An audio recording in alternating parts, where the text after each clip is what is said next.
राम राम किसान साथियों। आज आप आए हाँ राकेश जी मोवाल जो कृषि अधिकारी है। बहु आप जानांगा सिस्टम की उन्नत तकनीक बेंगे सागे सागा आप कुर्सी कुर्सी किस्म है और बुआई को के टाइम है और के खाद पानी है और बीज उपचार और कितनों बीज की मात्रा रखनी चाहिए और सागे सागे खरपतवार नियंत्रण है और सिंचाई है। सारे विषय पर डॉक्टर साहब हूँ आप सारी बात एक एक पूछांगा। डॉक्टर साहब बताओगा। नमस्कार जी डॉक्टर साहब। नमस्कार नमस्कार कृष्ण जी। सारा दर्शਕਾਂ ਨੂੰ राम राम। तो आज आप सरसों की उन्नत तकनीकी के बारे में बातचीत करांगा या कृष्ण जी बतायो। सारों पहले आप किस्मां की बात करा हाँ जी। तो अपने क्षेत्र के लिए जो कि प्रमुख किस्म है जो कि अभी पछेती बुआई के लिए आप कह सकते हैं वह RS 725 है जो कि कम पानी हल्की जमीन और तेरी बुआई खातर हाँ आपने जी। 725 उपयुक्त है। एंग अलावा जो कि आरजीएन 236 किस्म है स्पेशली बिरानी क्षेत्र खातर है तो अपन दूसरी आर्जन 236 लेस का तो ए आई दो किस्म प्रमुख किस्म हुई। अब बात करें आप बुआई को समय कब तक है तो देखो बुआई को जो सरसों को सारो उपयुक्त समय विभाग माने वो है 10 अक्टूबर को लेके और 25 अक्टूबर तक। हाँ जी। क्योंकि आ साल या आपकी बार जो तापमान है वो बहुत ज्यादा रहे हुए ज्यादा है। तो वो आपा जो सरसों को अब जो समय जो साल ला रहे आज या 1 नवंबर है तो 10 नवंबर तक जब तापमान 20 और 30 डिग्री सेंटीग्रेड के बीच में अंदर होगा तो वो समय सरसों की बुआई खातर बिल्कुल उपयुक्त है। तो आप सरसों की बुआई पछेती बुआई जी आप बात 10 नवंबर तक कर सका। अब ये बात कही कि खाद उर्वरक की आप क्या ध्यान रखा तो देखो किसान भाइयों पहली बहुत बात करा आप खाद की तो कोई भी फसल हो बैंक अंदर खाद जी आप गोबरी खाद कहते हैं वह एक महत्वपूर्ण रोल अदा रखेगी। तो प्रति साल अपन कम से कम 30 क्विंटल प्रति बीघा गोबर की अच्छी सड़ी गली खाद देनी चाहिए। 30 क्विंटल खाद अपन कद देवांगा जिद आप अपनो खेत तैयार कर लियो हाँ जी। सिंचाई हो पहली आपने बैंक किले के अंदर ज्यादा की जरूरत पड़े अपन 30 क्विंटल खाद अच्छी तरह अपने खेत में बिखेर दी। बैंक खाद के ऊपर फिर अपन क्या करांगा प्रयोग करांगा पानी लगाऊंगा फिर अपनी जमीन में तैयार करांगा तो 30 क्विंटल तो अपन गोबर की खाद देंगे। दूसरी बात कही जावे कि उर्वरक की बात करा तो उर्वरक के अंदर मुख्यतः अपने 3 पोषक तत्व फसल में जरूरत हो है हाँ जी। फास्फोरस नाइट्रोजन और पोटास। पोटास। तो पहली किसान जगह डीएपी अपन यूज करा डीएपी के अंदर अपने दो पोषक तत्व हुए एक तो फास्फोरस है दूसरा नाइट्रोजन। नाइट्रोजन बैंक अंदर 18% होगी और फास्फोरस बैंक अंदर 46% होगा।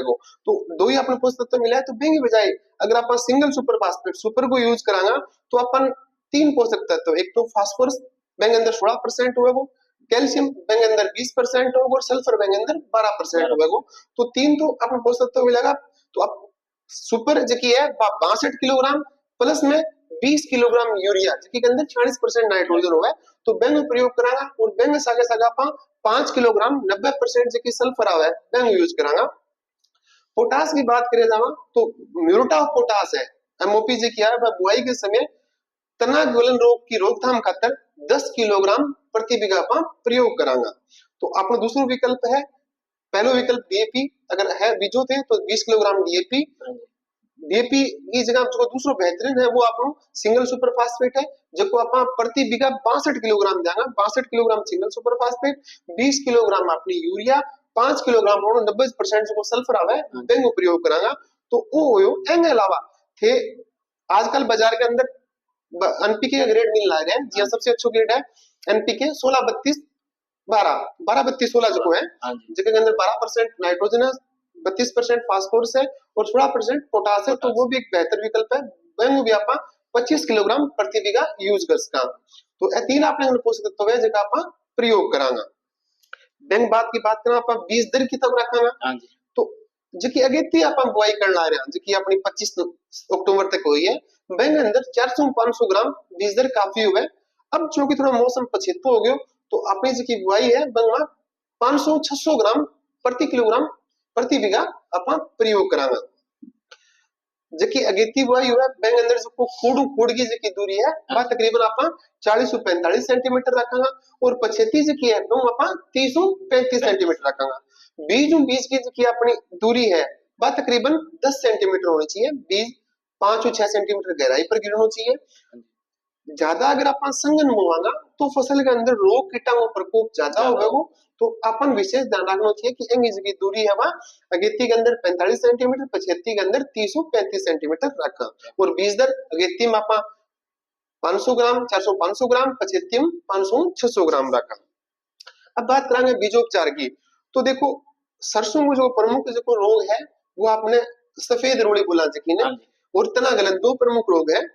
और कीट की बात करी जावे तो जो कि अपना पेंटेड बग है या फिर हरा तेला जो है अपना प्रमुख अंदर कीट है। तो फसल ने फंजीसाइड के लिए जिसके अंदर मेटालेक्सिल होवे, मेटालेक्सिल जिसके आप एप्रोन एप्रोन बोला, एप्रोन को 6 ग्राम प्रति किलोग्राम बीज दे दूं, प्लस के अंदर इमिडाक्लोप्रिड 48% जो किया हुआ है, 48% एफएस आवे, 48 एफएस। तो बेंगो की है 2 ml प्रति किलोग्राम बीज दे फैक्ट करांगा किसान भाई के करे। पहली तो वो जो को 6 ग्राम मेटालेक्सिल है, हाँ जी। एप्रोन जिकिन बोला बेन अच्छी तरह उपचारित कर लिया, बेंग बाद में 2 ml इमिडाक्लोप्रिड 48 एफएस आवे, बेंगो अच्छी तरह बीजोपचार करे। तो आपने बीजोपचार हो, बीजोपचार को फायदो की है, बीजोपचार को फायदो ये है कि एक तो अपना फसल प्रारंभिक अवस्था में कीट रोग अपनी फसल पर कौन लगेगा और पौधों की वो स्वस्थ निकलेगा। तो बीजोपचार किसान भाई के लिए जरूरी है। अब बात करें आप खरपतवार नियंत्रण की। तो देखो किसान भाइयों, जहां तक अपनी कोशिश हो खेत के अंदर या अपनी भूमि के अंदर किसी प्रकार का खरपतवारनाशी प्रयोग नहीं करना चाहिए।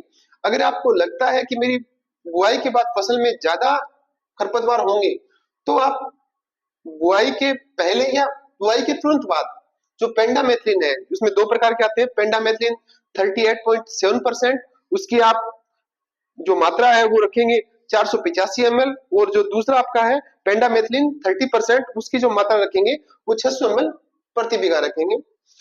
आपको ध्यान ये रखना है खरपतवार को छिड़काव के समय कि कहीं पर भी भूमि पे दोबारा उस खरपतवार का छिड़काव नहीं हो, सिर्फ एक बार में उसका छिड़काव हो जाए जी। उसके बाद अंतिम अपनी बात है सिंचाई की। तो सरसों फसल में अपने को अधिकतम जो भारी भूमि है, भारी मिट्टी है, उसमें 2 सिंचाइयां, और जो हल्की मिट्टी है उसमें अधिकतम 3 सिंचाइयां प्रयोग करनी चाहिए। पहली सिंचाई जो है वो बुआई के तकरीबन 40 से 45 दिन बाद, जब फसल बढ़वार अवस्था में हो, पुष्पन पे हो, तो उस वक्त हमें पहली सिंचाई करनी चाहिए जी।